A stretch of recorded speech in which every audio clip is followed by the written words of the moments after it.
I'm a 15-year-old Irish fella called Ross. Go to school in Ireland.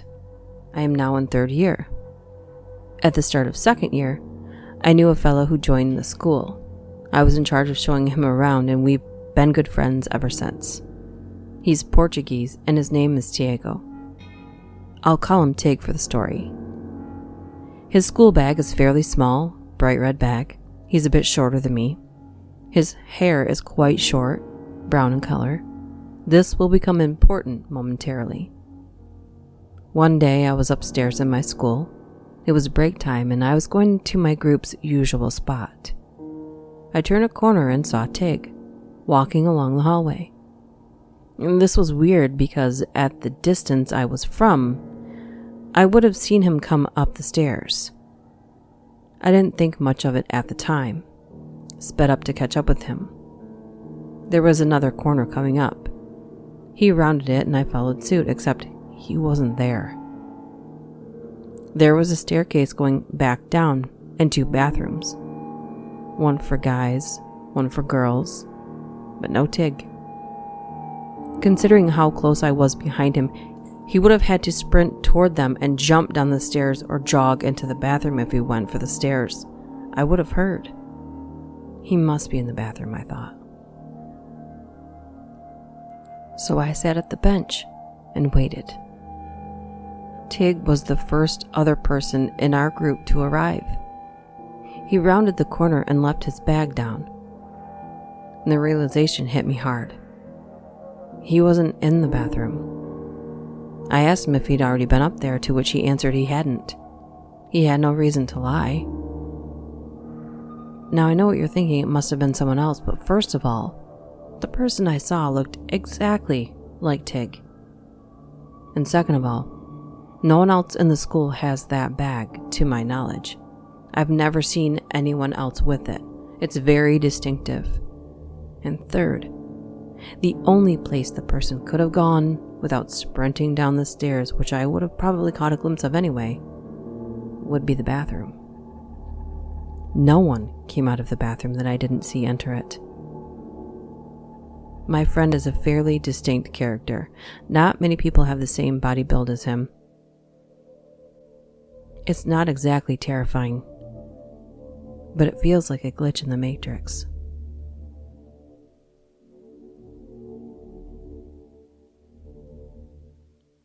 This happened about 10 years ago. I learned several years after this incident what happened to me. Doctors call it sleep paralysis. I say they're full of shit. I don't use drugs outside of caffeine and nicotine. I don't drink alcohol of any sort. So this was not a hallucination caused by either of the two, nor do I have any mental issues that I know of. Let's make that very clear. Going back about a year before this incident, at that time I was really into ghost hunting shows, watched and recorded any and every show I could find that was about a team of ghost hunters investigating haunted places. Some were really good and others just sucked. No disrespect. I remember watching an episode of one show where the lead hunter guy is a muscle-bound jerk who doesn't like bullies, but in turn is one himself. Orders his crew around like he owns them, and they follow him blindly like sleep. I think you know the one. It's a good show. At least it used to be. Anyway, they were investigating a bar owned by an old country singer located in one of those southern states, who wrote a semi-popular song about a girl. Everyone in the paranormal community says this place is truly haunted. Now that that's over with, back to the story. They were down in the basement, I think. It's been a while since I have seen it, and to this day it's the only episode of that show that I will never watch again. They were talking with a guy about what goes on there, when up in the left corner of the screen, there appeared a shadow figure wearing a cowboy hat standing in the doorway.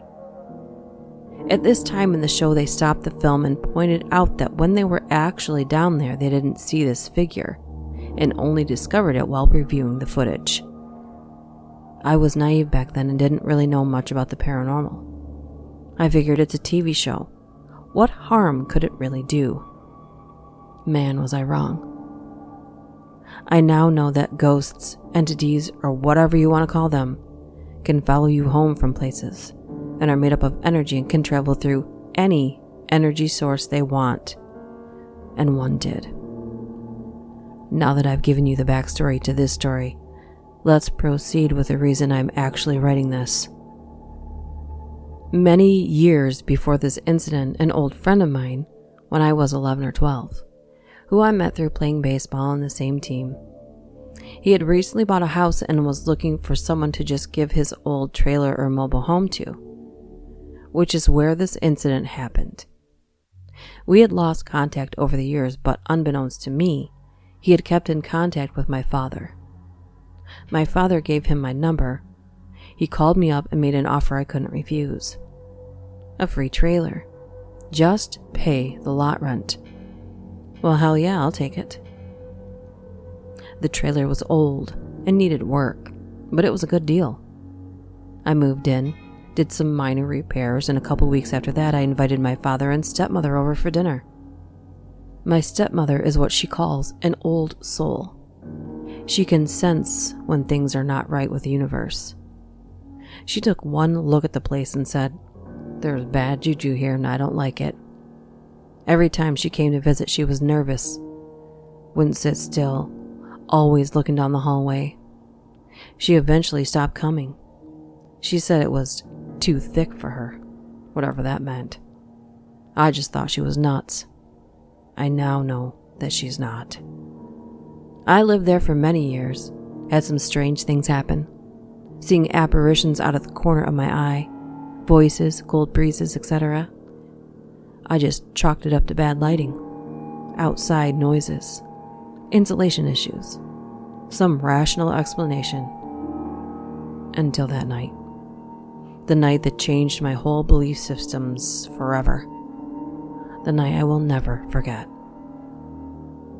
I was laying in bed asleep on my back, like I always do, when I woke up and noticed a black figure standing in the doorway of my bedroom. The hallway light was on. I always leave it on in case I need to make a bathroom run late at night. The light from behind the figure showed it had a head, 2 arms, and 2 legs, but no eyes. It was just standing there. I blinked a couple times to make sure I was seeing what I was seeing, and sure enough I was. Only this time when I looked at it, it was wearing a cowboy hat. The moment I realized that, I physically saw it jump from the standing position in the doorway over the top of the bed and land on top of me. My body became stiff, unable to move. Out of my peripheral vision, I could see my wife lying next to me. I tried to scream, but nothing came out. Now I saw the figure sitting on top of me. It reached its hands down into my chest and started squeezing my lungs. I couldn't breathe. It was squeezing the life right out of me. There I was, gasping for air, paralyzed and unable to make a sound. And just when I thought I was about to die, a series of intensely bright white lights started flashing all around the room, like a strobe light on steroids. I closed my eyes to shield them from the lights. It was that bright. And all of a sudden, my body jerked a couple of times like a convulsion and then stopped. I opened my eyes, and it was gone. I was able to breathe again. I lied there, heavy breathing for a good 20 minutes, too scared to move. When I finally got the nerve to try, I slowly moved my right hand over to my nightstand, still shaking from fear. I grabbed my phone to check the time, like I always do when I wake up in the middle of the night. It was 3:48 a.m. Needless to say, I didn't go back to sleep that night. Cautiously got out of bed so as to not wake up my wife and turned on every light in the house. Every single one, including the bedroom lights. How my wife stayed sleeping, I don't know, but thankfully she did. I made a pot of coffee, grabbed my Bible and sat at the dining room table, drinking coffee, Bible in hand, until morning came. Must have smoked at least a pack and a half of cigarettes in that 3-hour span of time. And I'm okay with that because I'm still alive. I asked my wife if she had seen or heard anything strange the night before. She said no, left it at that. I didn't tell her what happened, and I still haven't. She probably wouldn't believe me anyway. My wife and I stayed at that trailer for another 2 months. When we got the opportunity to rent an actual house, we took it, packed all our things, and moved out. On the last day we were ever at that trailer, my wife had left the vacuum in the back bedroom where this experience happened. She asked if I would go get the vacuum, and I agreed. Upon entering the room, a weird sense of dread fell over me, and something inside of me told me I needed to get the hell out of there quick. I grabbed the vacuum and ran down the hallway and out the front door as fast as I could, slamming the door behind me. I then turned around and yelled, "You want this place? You can have it. I'm gone." My wife looked at me like I had lost my mind. My father and stepmother helped us move, along with some friends. My stepmother insisted that we drive all the vehicles that contained our belongings over bodies of water to block any of the bad juju from coming with us to the new house. And so we did. And we have had no bad experiences in our new house. Aside from a few really bad dreams I had the first couple nights we were there about the trailer. But that was it. Hi there, a little break in the story. So I can tell you the very bizarre thing that happened to me immediately when I was done recording this particular story. So as I was reading this story, I thought to myself, I should really try and get a hold of the Ghost Adventures guys and tell them about this because I thought it was crazy. And as soon as I finished that thought, not even out loud, to myself, my computer froze for the rest of the day, and I almost wasn't able to finish recording because I thought the computer lost the recording audio. And I also thought it fried my computer. It took about 6 hours for it to come back. I did tweet at them and send them a DM on Instagram. Super embarrassing, but I just thought how cool it would be for them to know that there was like a third-party paranormal experience from that one place, like a decade later. So I don't know if they'll respond to it or see it, but I thought I'd try. Also thought I would share it with you guys, because if you have another experience after you hear this story, then I definitely want to know, because that would be like fourth party infestation. I don't even know. Anyway, back to the video. Thanks.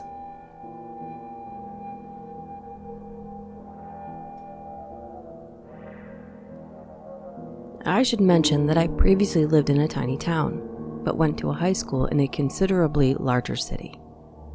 I never had a reason or the nerve to go out in the city on my own.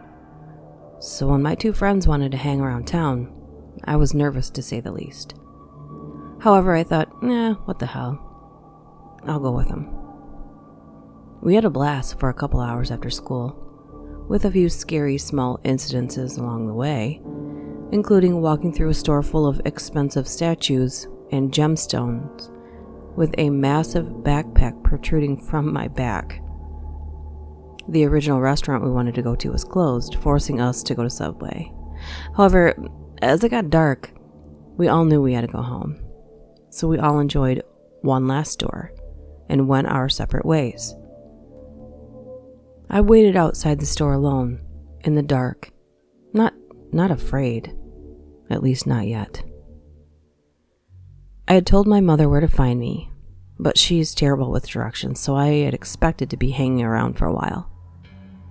I noticed a news camera stationed outside the store, which made me feel a little safer. But about 10 minutes into the wait, I was approached by two men. My memory is fuzzy due to how freaked out I was, but this is what I remember them saying. Hey, do you know where name of town that I can't remember is? I shook my head. I was already nervous because I'm a paranoid person on the best of days, and this was not turning out to be the best of days. Aw, come on, one man coaxed. Listen, we'll give you a bag of jewelry if you help us, the other man said. Now I was genuinely freaked out. I glanced around and noticed the news camera and stepped a little closer to the line of sight of the lens. Listen, I stammered, trying really hard not to stammer or show how freaked out I was. I think it's that way, and I don't need anything, I said, pointing in some random ass direction. They glanced in the direction of my finger, glanced back. Can you show us? Again, we have a bag of jewelry. It felt as if my heart leaped into my throat. No, thank you. My mom's coming to get me. I declined as calmly as I could. They stared at me for a few seconds, nodded, thanked me, and headed off into that direction. I kept well in the line of sight of the news camera until my mother picked me up. I didn't fully relax for a week, and I have absolutely no idea why they were so eager to give me that bag of jewelry. My first thought was that they stole it and wanted to throw the police off their trail by handing some of it off to me. The second was that they were trying to lure me away with the jewelry. Either way, it wouldn't have ended well for me, if that was their goal. No one believed me, but I didn't expect them to. I've never felt comfortable in the city alone in the dark ever since, and it's been 2 years.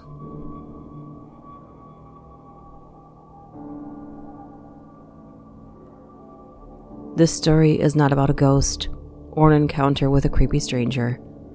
It's not even about a near-death experience or something like that. As a matter of fact, I was never in danger during the event. Nonetheless, it's a disturbing memory that I will carry with me until the day I die. I grew up in a small city, the kind of place you could barely call a town if it wasn't for the sheer number of people living there. Downtown was only a couple blocks long, and in the middle of it was one of the biggest buildings in the area. It was a local movie theater named after the city. I remember going there when I was very young, maybe about 7, watching the first Pokemon movie. It was probably nothing compared to the theaters we have nowadays, but back then it was huge for me, and I loved it. So when a few years later I heard the cinema was going out of business, I was really sad about it. The building was sold to a religious group that used it for their services. You know the type: loud music, big crowds with their arms in the air singing prayers, some having seizures on stage while the pastor yells through a mic. Every time I walked past the old cinema, I would see the announcements of the congregation where the movie posters had been, and if they were in session, you could hear them singing from the other side of the street.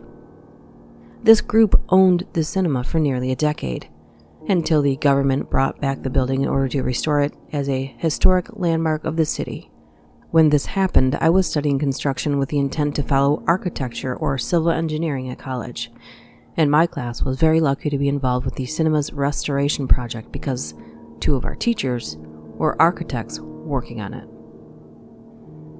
I will always remember the day we went to visit the old cinema. Our class was small, only a handful of students, but we were all around the same age, so we all shared childhood memories of when the cinema was operational. We ran through the corridors of the auditorium, sat in the chairs just like we did when we were little kids, began stomping on the wooden floor with our feet, filling the entire room with the echoes of drumming and laughter, our little ritual of sorts everyone used to do right before the beginning of the movie. Once nostalgia time was over, we went back to the purpose of the trip and began to survey the building. We were very excited because that was a unique opportunity to go into places we would have never been allowed to otherwise. So we made sure to check every last corner, every single room, no matter how far, no matter how obscure.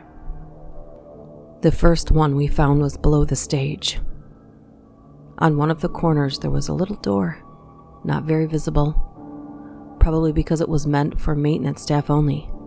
Behind it we found a long room filled with rusty boilers, part of the old heating system that was no longer in use. The place was a little creepy, with all those old tanks and pipes crowding the narrow space. But what we found past them was what really started to freak us out. The room was small. Very small. It was, after all, basically just leftover space behind the boilers. Yet it contrasted so much with the rest of the area around it. It may as well have been from a different place altogether. The walls were painted a light color, white I think, but I don't remember it very well because what really got my attention were the drawings in them. There were rainbows, a smiling sun, trees, flowers, happy little people with smiles on their faces, with dotted eyes. It was a daycare. The whole class and teacher gathered to see the discovery. We were all, of course, very confused about the strange placing of this room. We could understand the need for a place to keep the kids that were too little to be amongst the crowd during prayers, or maybe the ones of the people who worked there, but the placing was just odd. The stage was probably one of the loudest places in the auditorium during the services, and this was right below it. So there was no way it was a quiet place for the children. We left the boilers room and continued our tour through the theater, a little puzzled about our finding, but not giving it too much thought. Outside of the auditorium there were bathrooms, both in terrible condition, the ticket sale booth, a huge set of stairs that led up to a mezzanine in the auditorium. Half of the seats were totally ruined due to a water leak in the roof, and I cursed these people for not taking proper care of the building. All that was left now was the projection room on the 3rd floor. Behind the tickets booth there was a door that led to a spiral staircase. I don't remember how tall it was actually, but it must have been over 10 meters of metallic steps without a single resting spot. I wasn't exactly an athlete, but I could walk several kilometers with no problem, and rode on a bike to and from school every day. Yet by the time I reached the top of the stairs I was exhausted. And I wasn't the only one. All of my classmates complained about how hard it was to walk up there. After a short break to catch our breath, we moved on to explore the 3rd floor. It was roughly a narrow passageway with a couple of divisions to form different rooms, but it was more than enough for what it was made for. The first room from the stairs was a storage deposit. Probably kept their movies and other equipment there. Except for some trash, it was mostly empty. The second room was the one we were all excited to see. The projector room. The old machine was so big it was still there, and there were even some pieces scattered around. Quite a piece of history. We were all very thrilled to check it out, so no one really bothered to move on to the very last room until we were all about to leave. And there we saw it again. There was a train in this one instead of a rainbow. Something was written on it in big colorful letters, something about Christ. I can't remember it well. The drawings were a bit old, the paint slightly peeled from the walls, but the colors were just as cheerful as you would expect for a place where children would play. My heart sank to my stomach as I came to the realization of what that place really was. The one behind the boilers probably serving the same purpose. I took notice of how isolated that room was. Literally the furthest away you could possibly get from everyone else. I thought about the 3 floors of stairs and imagined what it would have been like to be a child and walk all the way up, only to end up in that room. The room with the colorful train on the wall. My classmates and I exchanged horrific expressions, as I knew they were thinking the same thing. We never visited the theater again, even though we continued with the restoration project for several months, and we never talked about the 2 rooms. Cases of molestation in the church are well known by everyone, to the point that the priest is practically a cliché. This is the kind of thing you think happens in some place far away, in another city, or another country even. You never really imagine it can happen in the very same town you live in, the place where you grew up. in the very same building where you once watched a Pokemon movie when you were 7 years old.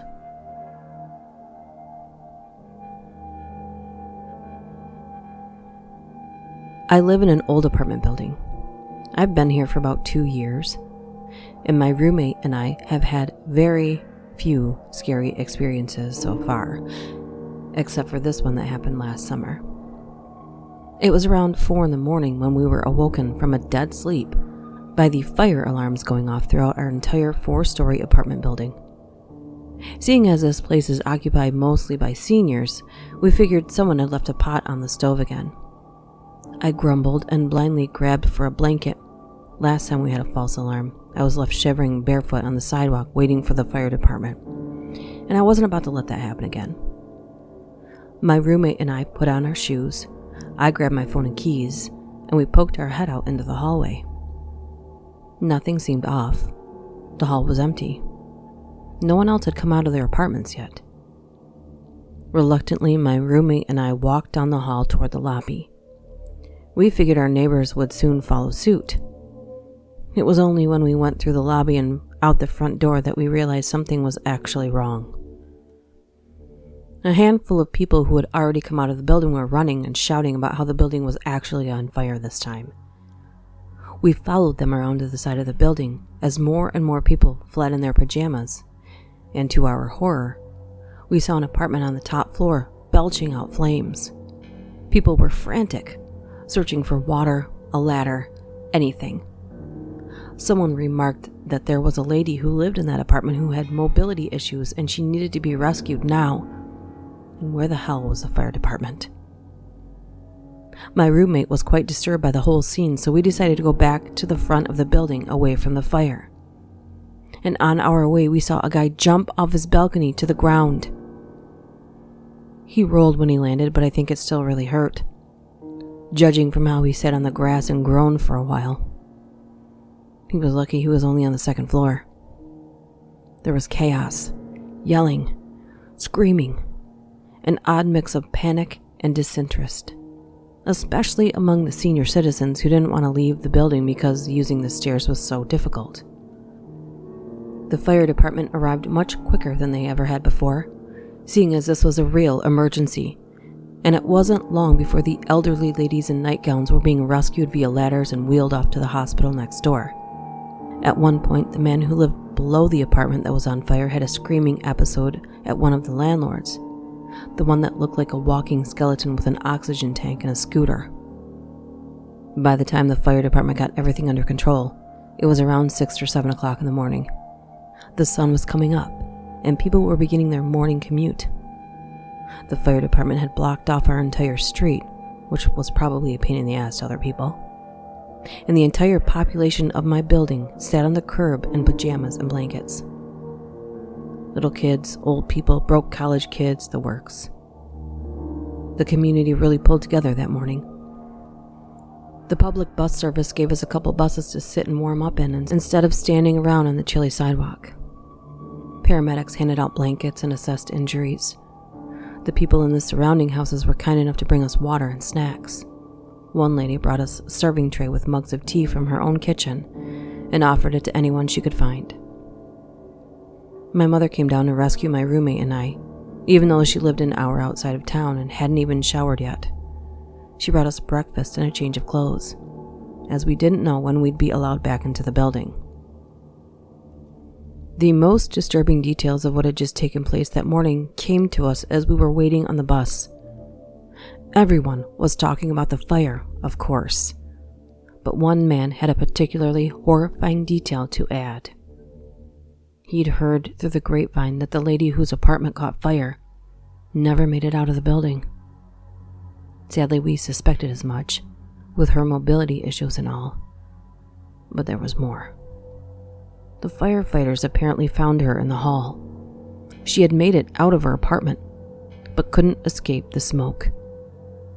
Whether she died from smoke inhalation or from burns, we weren't sure yet. But one thing that man said sticks with me, is that someone said they stood outside and watched the flames. They heard the woman screaming, "Help me, I'm burning."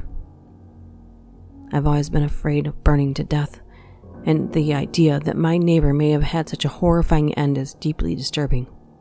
I know the man who lived below her heard her screaming. He couldn't stop talking about it. He ended up with PTSD from this event, and I don't blame him. We were all brought to a community center where the fire department and emergency response volunteers helped bring some clarity to the situation and told us what to expect. Everyone was very kind and sympathetic to us. Whatever we needed, they provided for us. I think all that is pretty standard procedure, but still, I was extremely thankful to the kindness of the volunteers, firefighters, paramedics, and Good Samaritans. It was pretty surreal to be in that situation. We had almost nothing on us. My roommate hadn't thought to grab her phone, so she had to borrow mine to let her family know she was okay. We had no money, no ID, none of our essentials, and we had no idea how long we would be homeless. I hadn't been so happy to have my mom with me in a long time. I felt like a scared little girl, even if I didn't show it. We were lucky. The fire happened on the opposite end of the building from us. Our unit was totally unaffected, and we were one of the few allowed back into our apartment that same day. The building stunk of smoke for weeks. Even though the fire took place on the 4th floor in a single apartment, the damage was extensive. Even on the ground floor, the walls were blackened with ash. When they attempted to start fixing the building up, they found asbestos in the walls, and a few people were forced to move out of their apartments. And we're talking about people who had lived there for 30 years. I remember the night we were allowed back into our apartment. I wanted to box up my most important possessions and keep them in my car, as if the building was going to catch fire again. My home didn't feel safe anymore, and it wouldn't for several weeks. It would take a long time for us to hear anything about what caused the fire. Last I heard, a space heater was to blame, but I don't know for sure. In the days that followed, the fire was featured on the front page of the local paper. The family that lived just down the hall from us were featured in the picture. The article spelled out details that I had already heard. It labeled the guy that lived below the fire as a hero for attempting to save the lady upstairs. It was a valiant effort, but there was nothing he could have done without endangering himself. I feel sorry for him, and I often wonder if the guilt keeps him up at night. Sometimes I think about the lady who passed away in the building. I listen to a lot of ghost stories, so I wonder if her spirit haunts this place. Her sudden and horrifying death would be the sort of thing to make a ghost linger on Earth, wouldn't it? So many things left unfinished. Regardless, I hope she's at peace, and I hope that my neighbors would have been able to find some semblance of peace as well. 4 months later, we've regained a sense of normalcy. Things are back to how they were before. If you ignore the orange tarps around the side of the exterior, the restoration vans that come and go every day, and the security guards stationed in the lobby. The damaged wing is still closed while they try and sort out the asbestos situation. But for those of us who live on the other side of the building, things are relatively normal. And I hope they stay that way.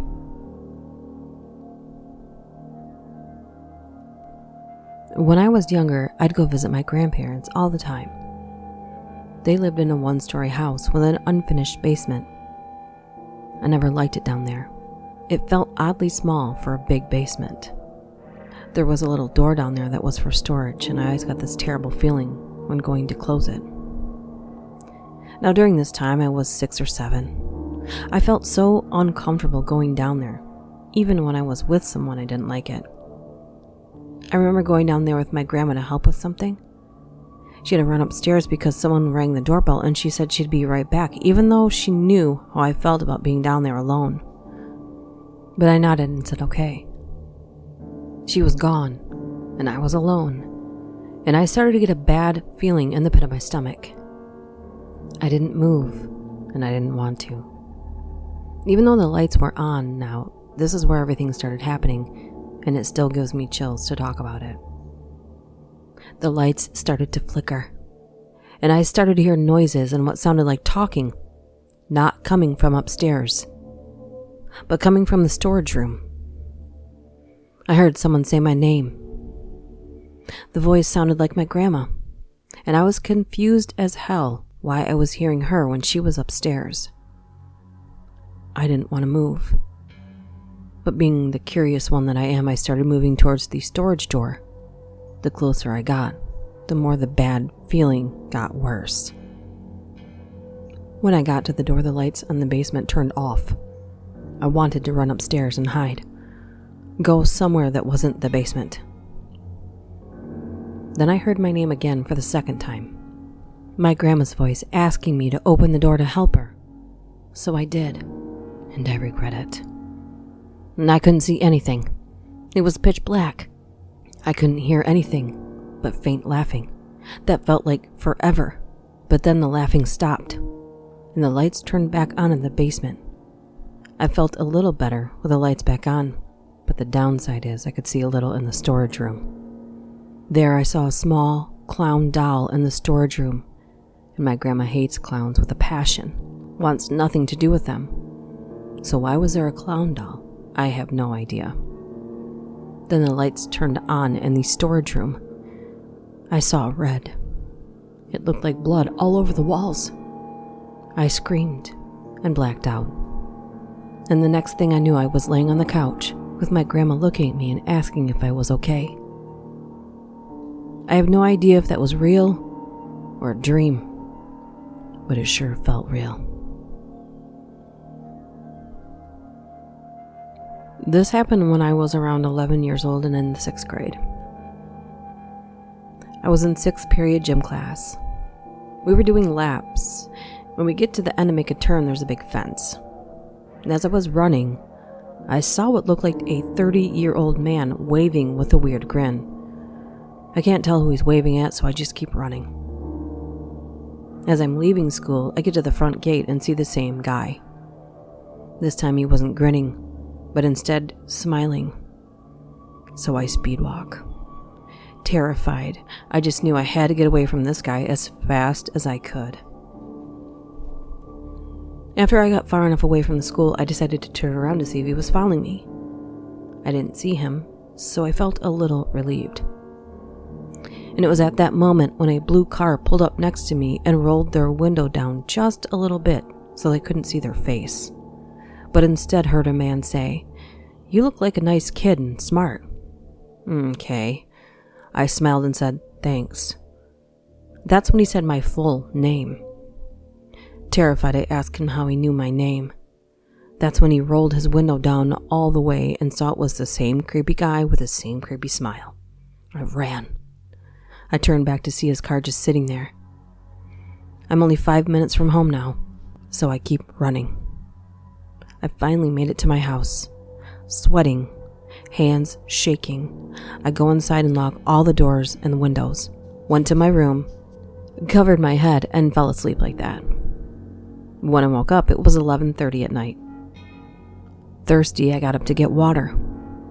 Went into the kitchen, heard a knock, and went to see who it was. I screamed when I saw it was the same creepy guy with the same creepy smile from the car from earlier, and he had something in his hand. I couldn't really see what it was because the outside lights were off. I ran to my parents' room and tried to open it, but it was locked. So I banged on the door until they got up. I immediately told them there was someone outside. My dad told me to stay with my mom. When he went out there, he saw nothing, but then he heard a sound. Went back into the kitchen to look around again, and that's when we heard a scream. My dad told my mom to call the police, and when they arrived, I saw my dad holding the man down. The man had a knife and was breaking in through the kitchen window. He was arrested, and after 2 days, the police finally gave my dad some information about the man. Apparently, he had been stalking me, and every time I walked home from school, watched me walk home and watched me in my window. I try not to think about what would have happened if I had never gotten up that night for a simple glass of water. Hey guys, so I know a few of those weren't exactly scary, but I really wanted to make this a longer video for you, and I tried to only use the free-to-use stories from Reddit. Plus, after the whole what seemed to be a haunting of my computer after reading a story incident, nothing seemed quite right. So anyway, if you like this, please give it a like and consider subscribing if you're not already subscribed. I also have a goal for myself to hit 10,000 by Halloween this year, so I would like to see that happen. So I hope you guys stick around to see me hit that goal and for whatever else lies ahead. See you next time.